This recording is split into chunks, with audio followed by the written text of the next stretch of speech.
Finally tonight, the U.S. Army has been on the front lines of history for well over 2 centuries. But in all that time, it has never had a museum of its own to display a vast collection of artifacts.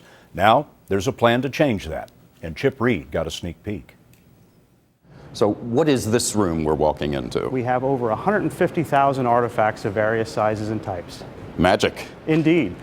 Total darkness is our greatest ally in preserving this collection. Chris Samancic is Chief of Collections at the U.S. Army's Museum Support Center, a massive climate-controlled facility at Fort Belvoir, Virginia. Here, the nearly 240-year history of the U.S. Army is preserved. Every piece of equipment that a soldier would carry or wear from the Revolutionary War all the way up through current operations. Boots, canteens, helmets. And what do you have here? This is the powder horn of Levi Gashett.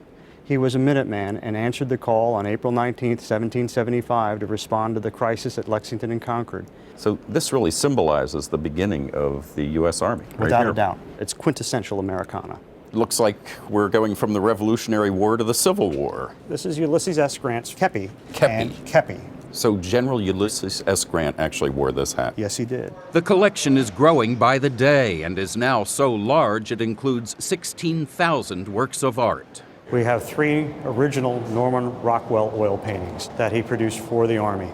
Every other Rockwell focuses on the face of that American person from his hometown. This is every man that's fighting in World War II. Hidden away in a far corner are some examples of Nazi propaganda taken from Germany so they would never be displayed again. This shows Adolf Hitler as the shining knight. When a U.S. soldier found this painting in 1945, he stabbed it with his bayonet. And that'll never be repaired. That's part of its history. That's victory.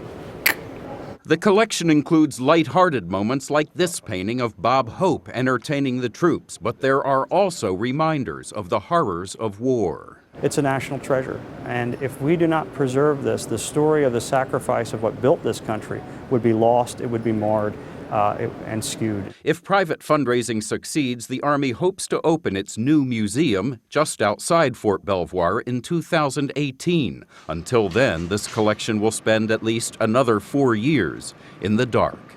Chip Reid, CBS News, Fort Belvoir, Virginia.